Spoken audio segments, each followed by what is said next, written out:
ભારત માતા કી આ ભાદરવા મહિનાની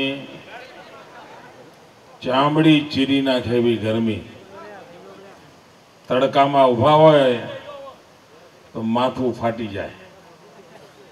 આવી ભયંકર ગરમીમાં આ દહેગામમાં આટલો મોટો માનવ મહેરામણ ભાઈઓ બહેનો આપના પ્રેમ માટે હું આપનો ખૂબ ખૂબ આભાર માનું છું।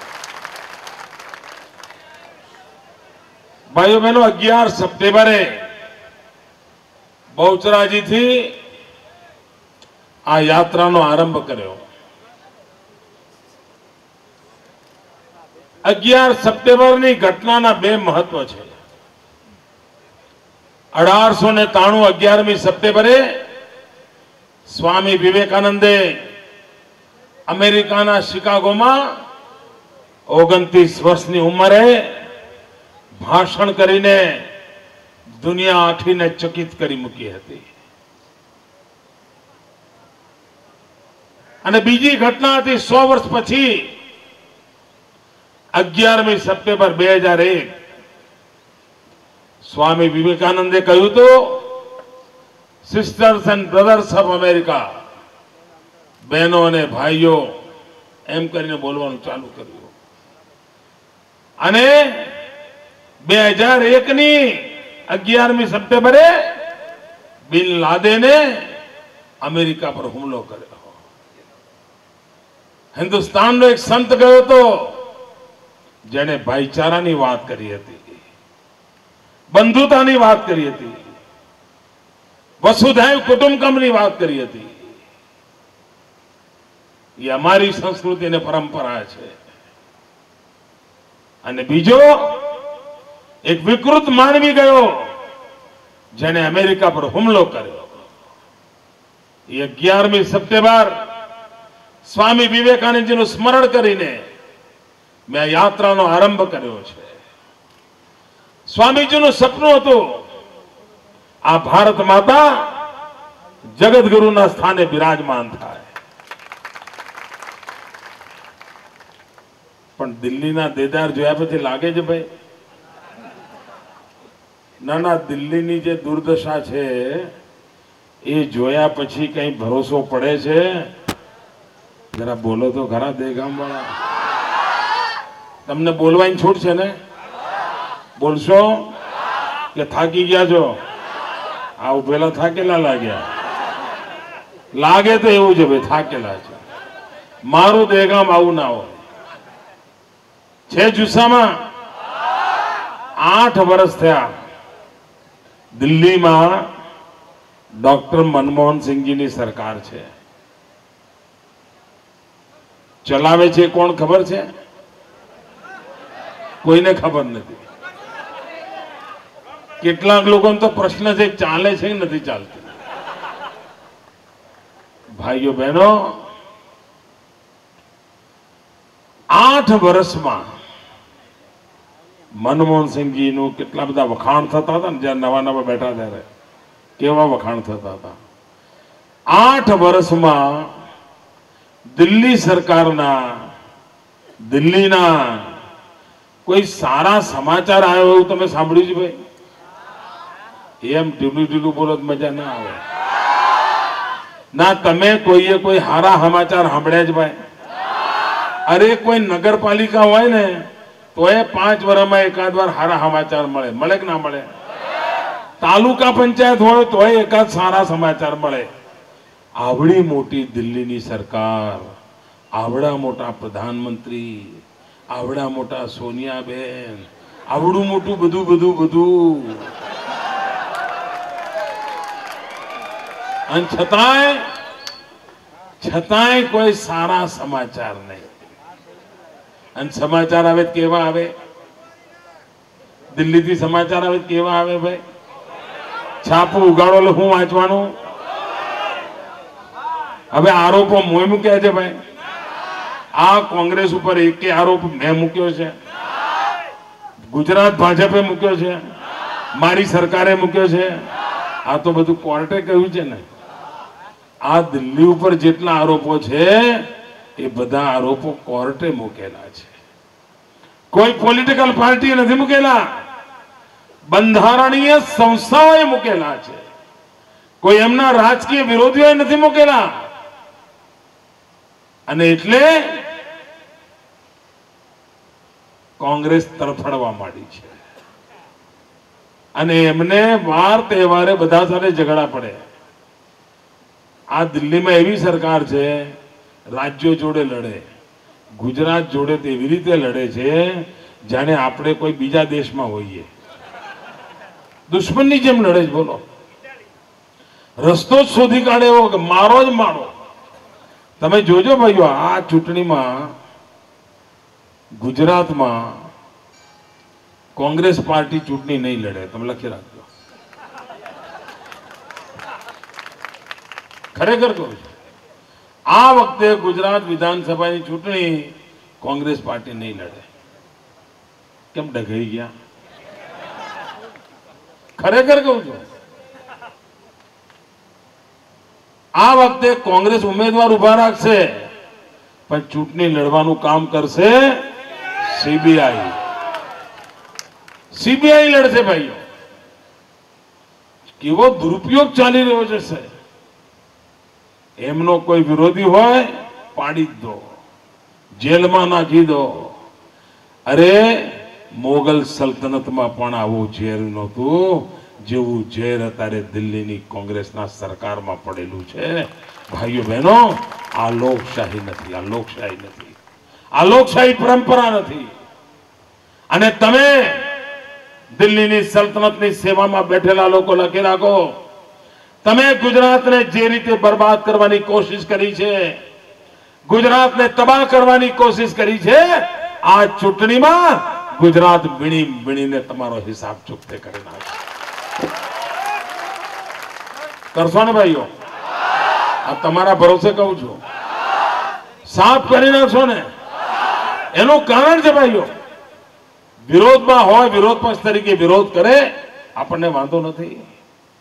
પણ આ તો ગુજરાત બરબાદ થાય એવા કારસાર છે, એવા ષડયંત્રો રચે, એમના મનગમતા અમલદારોને બેસાડીને ગુજરાતના છોતરે છોતરા કાઢી નાખવા માટેના રોજ નવા નવા ષડયંત્રો ચાલે. ભાઈઓ બહેનો, મારી સરકારને 11 વર્ષ પૂરા થઈ ગયા.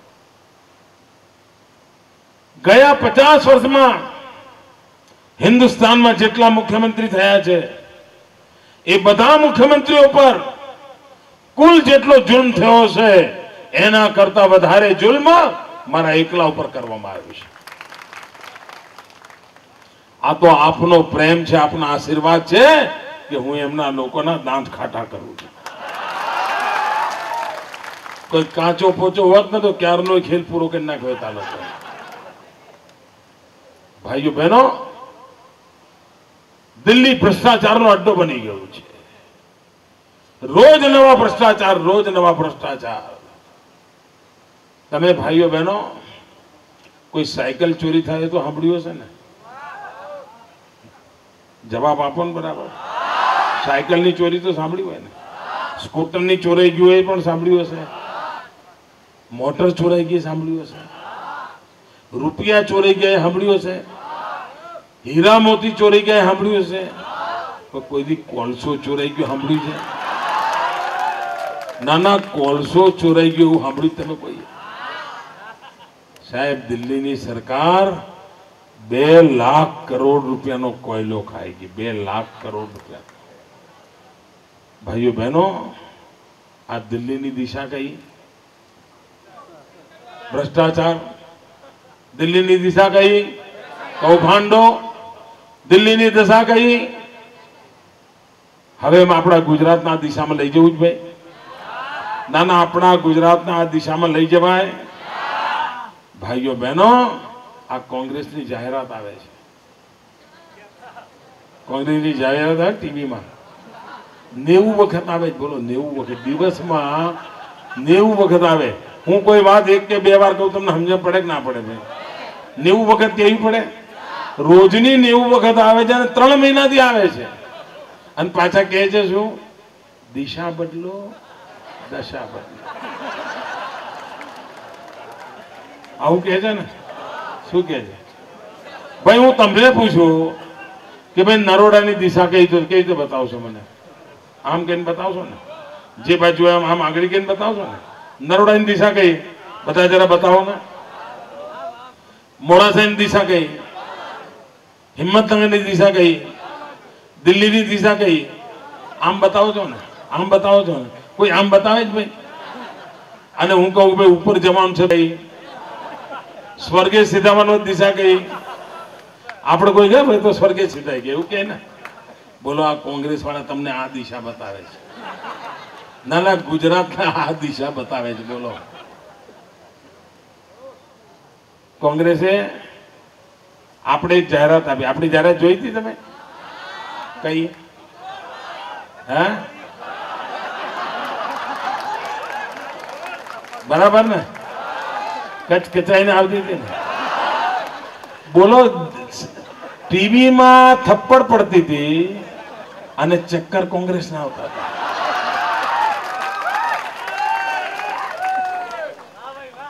કોંગ્રેસ વાળા ચક્કર આવતા હતા. પછી કોર્ટમાં ગયા. બોલો કોર્ટમાં ગયા. બચાવો બચાવો બચાવો, આ મોદી થપ્પડ મારે છે. કોર્ટમાં ગયા. અરે ભાઈ કોર્ટમાં શું કરવા આટા મારો છો? કોર્ટનો ટાઈમ શું કરવા બગાડો છો? હિંમત હોય તો મારી પાસે આવો.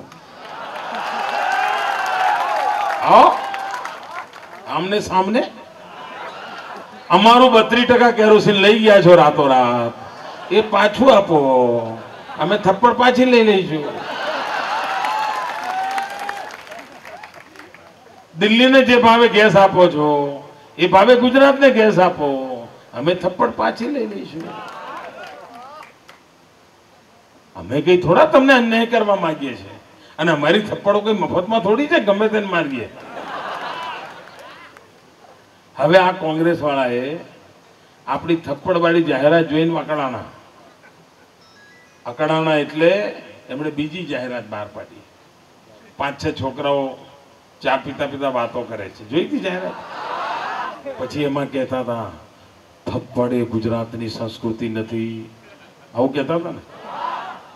થપ્પડ એ ગુજરાતના સંસ્કાર નથી, એવું કહ્યું હતું ને એમણે. યાદ છે? જો આ કોંગ્રેસ વાળાનું ઓળખવા જેવા છે. અઠવાડિયા પહેલા કહેતા હતા કે થપ્પડ એ આપણી સંસ્કૃતિ નથી, થપ્પડ એ ગુજરાતના સંસ્કાર નથી. અને હમણાં 3 દાડથી એમની કઈ જાહેરાત આવે છે? એ છોકરાને થપ્પડ ખુરશી પર બેન ઠોકે છે ને? બોલો તમારી દિશા બદલાઈ ગઈ લે? ના ના, અઠવાડિયા પહેલા તમે કહેતા હતા કે થપ્પડ મારવા એ સંસ્કાર નથી, થપ્પડ મારવી એ સંસ્કૃતિ નથી, અને 1 અઠવાડિયામાં તમે દિશા બદલી નાખી. આ કોંગ્રેસની દિશા કઈ છે તમે સમજો ભાઈઓ. આ સોનિયાબેન 2007ની ચૂંટણીમાં છોટાઉદેપુર આવ્યા હતા. 2007ની ચૂંટણીમાં છોટાઉદેપુર આવ્યા હતા અને આવી જ મોટી રેલી કરી હતી. યાદ છે ભાઈ તમને? 2007માં ચૂંટણી પહેલા સોનિયાબેન છોટાઉદેપુર આવ્યા હતા અને છોટાઉદેપુરમાં આવી જ મોટી રેલી કરી હતી અને આદિવાસીઓની રેલી કરી હતી. અને પછી તો સાહેબ છાપા જુઓ એ વખતના કાઢીને જોવા જેવા જો. 2007ના છાપા પત્રકાર ભાઈઓ વાંચવા જેવા છે.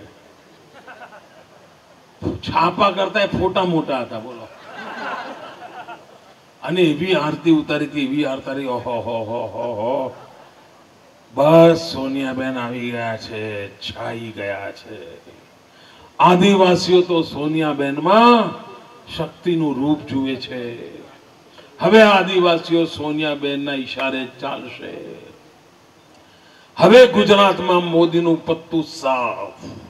આવું બધું લખ્યું હતું. અને થયું શું? છોટાઉદેપુરમાં જ કોંગ્રેસ હારી ગઈ.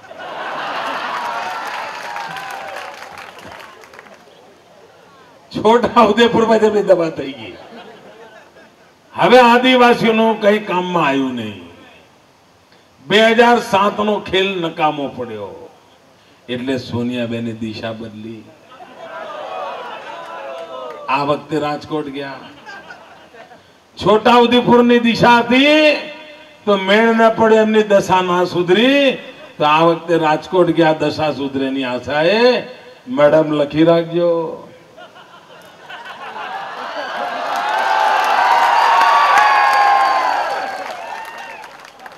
છોટાઉદેપુરમાં હાલ થયા ને એના કરતા એ ભૂંડા હાલ રાજકોટની ધરતી પર થશે. મેડમ સોનિયાજી આ ગુજરાતના લોકોને ભારોભાર પરિસ્થિતિની સમજણ હોય છે. મિત્રો, આ મેડમ સોનિયાજીએ રાજકોટમાં આવીને કહ્યું કે ગુજરાતમાં વિકાસ જ નથી થયો. શું કેવું તમારું ભાઈ? તમે બોલો, આપણે તમે કોઈ માની લઈશું. શું વિકાસ થયો છે? વિકાસ થયો છે? વિકાસ થયો છે? વિકાસ થયો છે? વિકાસ થયો છે? બધા પૂરી તાકાતથી બોલા, વિકાસ થયો છે? ભાઈ પત્રકાર ભાઈઓ, સોનિયાબેન ને પહોંચાડજો. આ ગુજરાતની જનતા કહે છે કે વિકાસ થયો છે.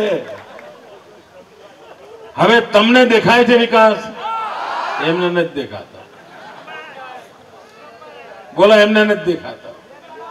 પાછું બીજું કહ્યું એમણે, તમે એટલે પછી શું કહ્યું એમણે? અને જે વિકાસ થયો છે એ કોંગ્રેસે કર્યો છે. બોલો, क्या सीन है? સોનિયાબેન આવશે ને એટલે એમના ભાષણમાં લખેલું હશે, ચોક્કસ લખેલું હશે, ये जो अहमदाबाद शहर है वो अहमद भाई पटेल ने बसाया था. એવું જ કે છે, કારણ કે એમને ગુજરાતનો ઇતિહાસ ભૂગોળ કશી ખબર નથી. આવે છે ભાઈઓ, તો આનાથી ગુજરાતની જનતાનું ભલું થવાનું છે. ભાઈઓ બહેનો, અહીંયા આટલા બધા નौजवान મિત્રો ઉભા છે. કે જો દિલ્હીમાં કોંગ્રેસની સરકાર બનશે, 1 કરોડ નौजवानोને રોજગાર આપશે. 1 કરોડ નौजवानो. કેટલા? ખોંખારીને બોલો ને, યાદ રહે. કેટલા લોકોને રોજગાર આપશે? ભાઈ દેગામમાં કોઈને મળ્યો? ના ના, દેગામમાં કોઈને મળ્યું? હવે આને છેતરપિંડી કહેવાય કે ના કહેવાય? જો કોંગ્રેસ વાળા છેતરપિંડીમાં એક્સપર્ટ છે, એક્સપર્ટ. ચૂંટણી આવે એટલે દાણા ફેંકવાના અને કબૂતર ડબ્બામાં આવ્યું એટલે પછી પૂરું.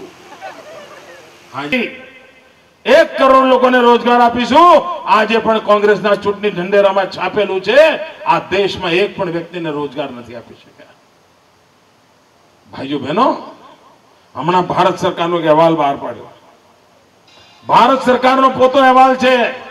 એ એમ કે છે કે આખા દેશમાં જે કુલ રોજગાર મળ્યા એમાંથી 72% એકલા ગુજરાતમાં. આપ વિચાર કરો, સમગ્ર દેશમાં કુલ જે રોજગાર મળ્યા એમાંથી એકલા ગુજરાતે 72% આપ્યા અને બાકી 28%માં આખું હિન્દુસ્તાન. આ દશા છે એમની. ભાઈઓ બહેનો, મારી સરકારને 11 વર્ષ પૂરા થઈ ગયા. 12મા વર્ષનો આ બીજો દિવસ છે અને દેવગામમાં આવ્યો છું ત્યારે હું દેવગામના નौजवानोને નજરાનું ધરવા માંગુ છું. ભાઈઓ બહેનો, મારી સરકારે એક નિર્ણય કર્યો છે. હું ફરફરિયા વેચવા વાળો નથી મિત્રો. હું કહું ખરો, ઘરનું ઘર આપીશ અને ગેસનો બાટલો પડાવી લઉં, એ અમારું ચરિત્ર નથી. એવા જૂઠાણા કરવા, છેતરપિંડી કરવી, આંખમાં ધૂળ નાખવી, પ્રજાને નિર્દોષ પ્રજાને મૂર્ખ બનાવવી, એ પાપ કરવાનો રસ્તો અમને મંજૂર નથી. એ દિશા અમારી નથી મિત્રો. હું ગુજરાતના નौजवानोને કહેવા માંગુ છું, ભાઈઓ બહેનો, આપ કોઈ રોજગાર કરવા માંગતા હોય, યુવક કે યુવતી, ટ્રાન્સપોર્ટનો બિઝનેસ કરવો હોય, ટેક્સી લાવી હોય, રિક્ષા લાવવી હોય, ટેક્સટાઇલનું કારખાનું કરવું હોય, લેથનું મશીન લાવવું હોય, કોઈ પણ મોટો ઉદ્યોગ કરવો હોય, કોઈ પણ મોટી હોટલ, કોઈ પણ તમારે વ્યાપાર ધંધો કરવો હોય અને તમે બેંકમાં લોન લેવા જાઓ, સરસ મજાના કાગળો બનાવ્યા હોય, તમારી વિગતો બધી આપી હોય અને બેંક વાળાને વિશ્વાસ પડી જાય, હા યાર જવાનીઓ તો દમદાર છે, એને બરાબર મહેનત બરાબર કરી છે, પછી બેંક વાળો શું કહે, ભાઈ તને 1 કરોડ રૂપિયા જોઈએ છે, હું આપવા તૈયાર છું, પણ તું કોઈ જામીન લઈ જાય. શું કે જરા બોલો ને યાર, જામીન માગે ને. હવે 1 કરોડ રૂપિયાની લોન લેવી હોય, તમારા કાકા કરોડાધિપતિ હોય, 200 વીઘા જમીન હોય અને તમે કાકા પાસે જઈને કહો, કાકા મને એમ છે કે મારે ધંધો રોજગાર કરવો છે, આ બેંક મને 1 કરોડ રૂપિયા લોન આપવાની છે, તમે મારા જામીન થાવ ને. કાકા શું કે, કાકા આ પાડે, સગા કાકા આ પાડે, ના પાડી દે ને ભાઈ. મામા પાસે જાવ શું કે, અરે સગો ભાઈ શું કે, ના પાડી દે ને. હવે તમે મને કહો જામીન ના હોય તો બેંક પૈસા આપે? બેંક પૈસા ના આપે તો તમારો કોઈ ધંધો રોજગાર થાય? આ કોઈ નવજવાન રોજી રોટી વાળો થાય? એની ચિંતા કોણ કરે? દિલ્હી વાળાને પડી જ નથી, એની ચિંતા કરવાની જવાબદારી મેં લીધી છે.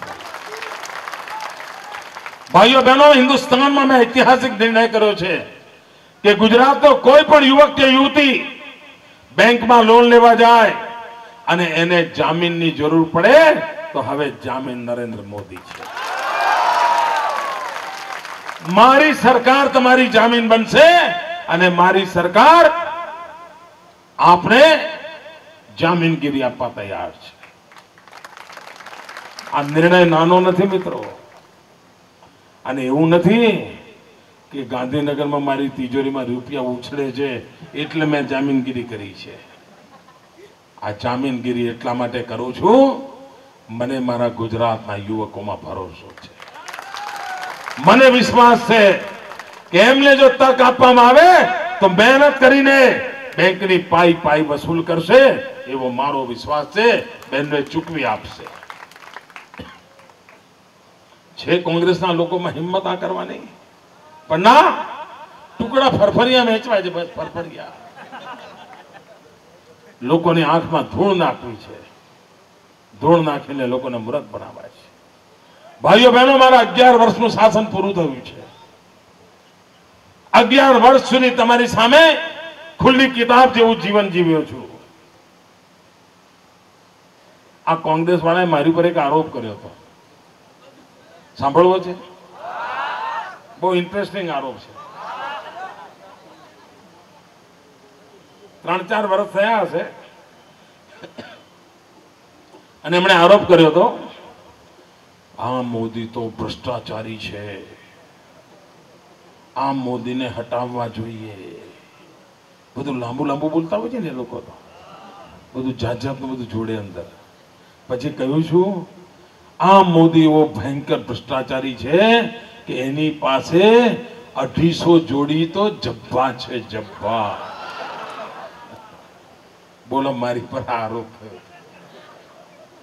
એટલે એના અઠવાડિયા પછી ત્યાં જ મારી સભા હતી, એટલે તમારા જેવી બધી પબ્લિક ભેગી થઈ હતી.